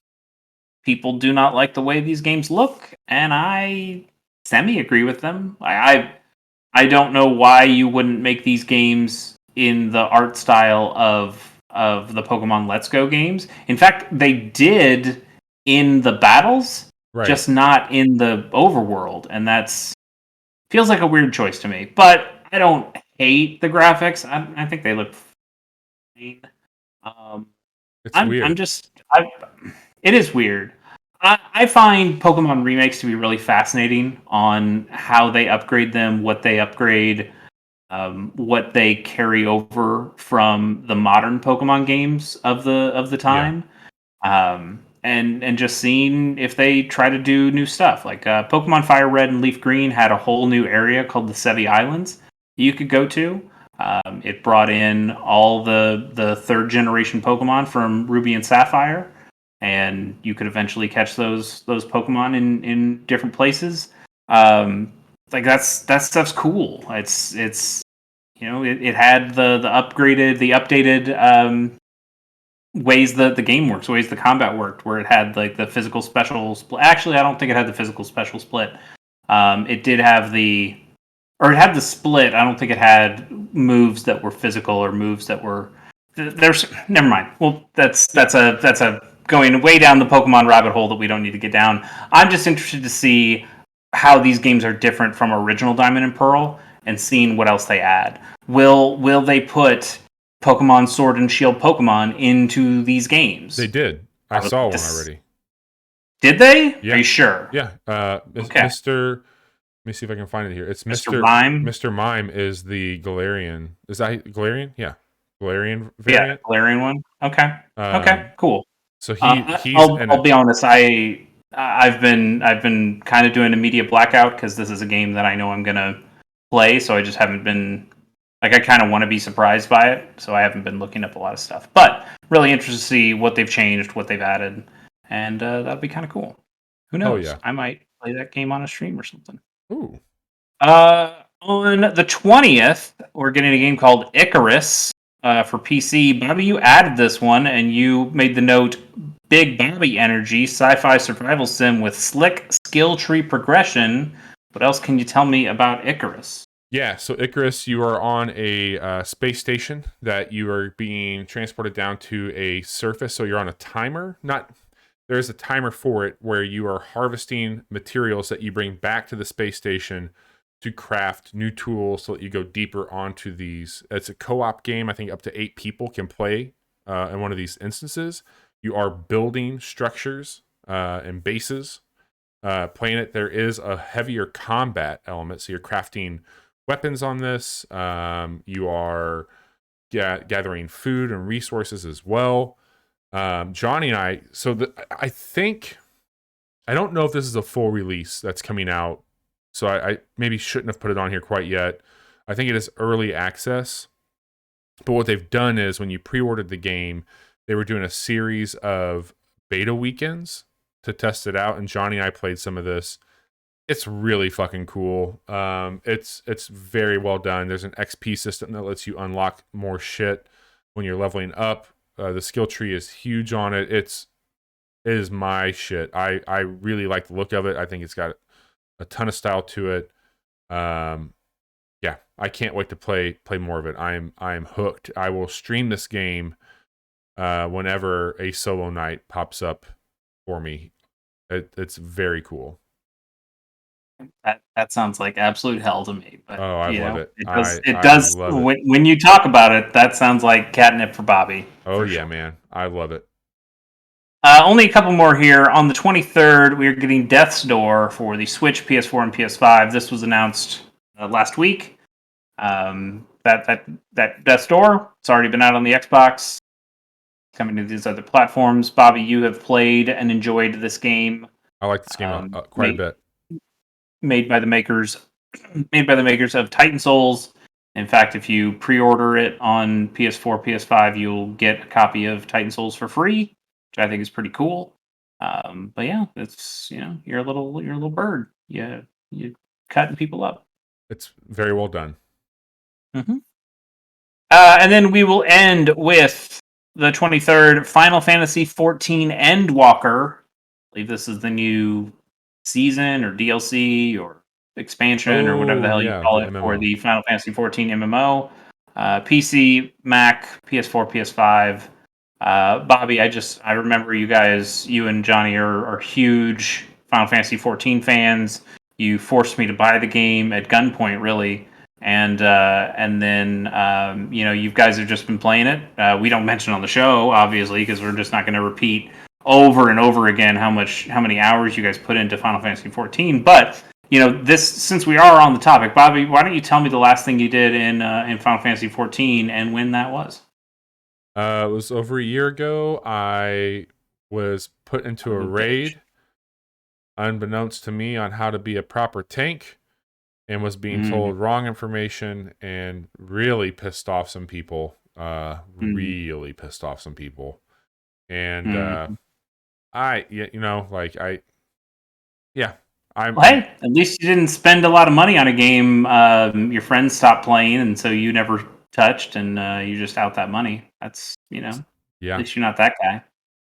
Yeah, or you just buy a lot of games you never play too. So, well, that's true. I mean, it's not like I haven't done that in the past. It's just that somebody else made me do it. Fair. That hurts.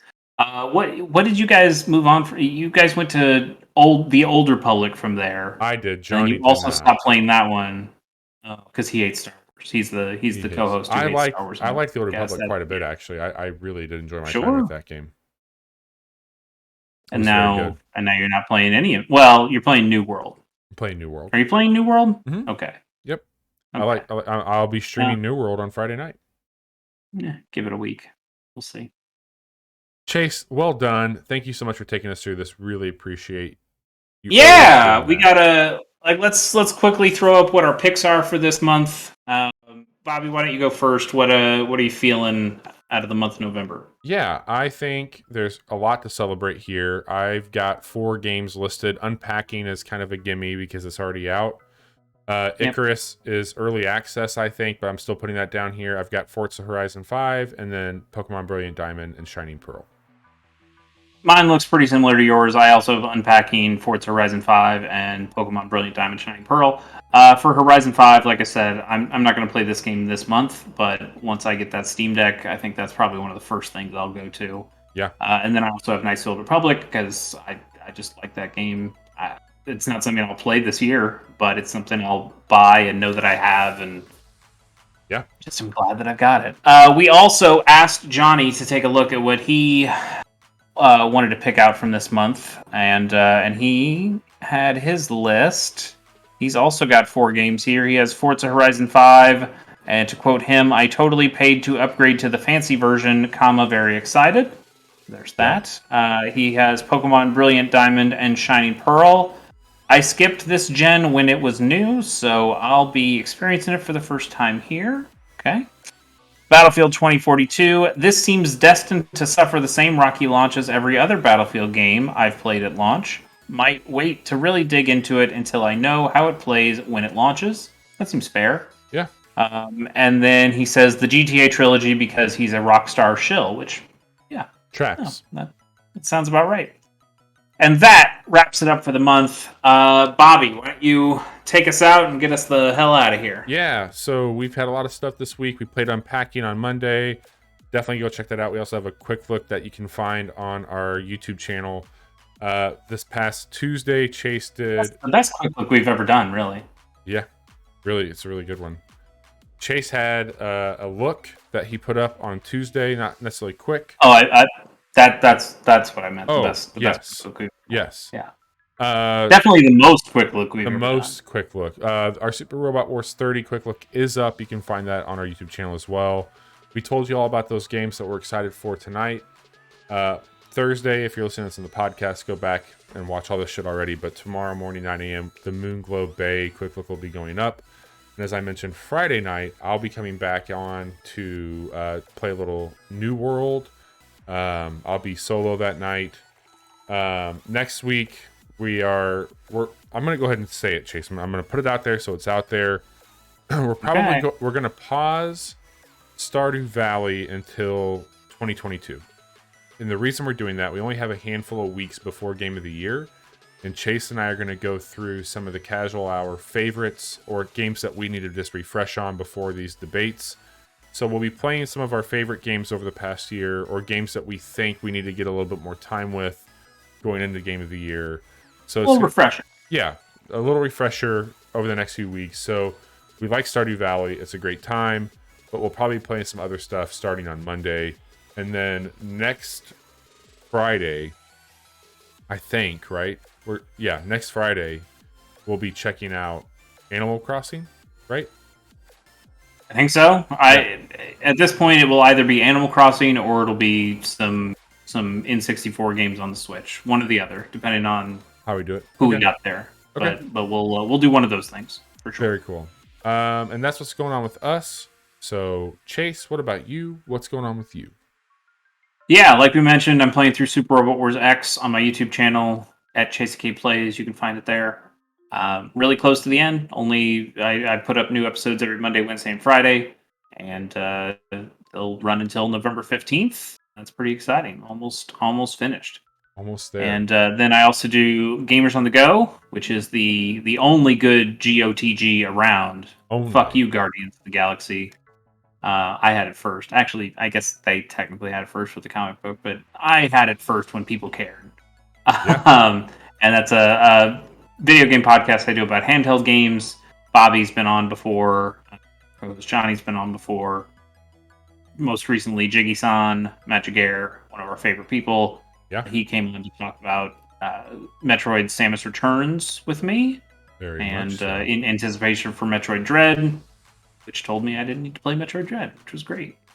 And then everybody else decided to play Metroid Dread, and I wonder why that is, but I guess you guys like it. That is a game. But yeah, you can find that at gamersonthego.com, at GOTG Podcast. Awesome. And Johnny's out on assignment. We wish him the best of luck with that assignment, and he should be back next week. So I mean, no rush. No it's rush, honestly really. Better, maybe a little better without him, but if we have to, I'll bring it back. If you're listening to this, tune in tonight to watch Bobby play some New World. If you're watching us right now, come back and hang out on Friday night.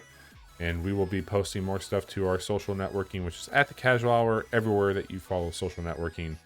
Chase, thanks again for putting together an awesome episode, and we will talk to you all very soon. Have a good night.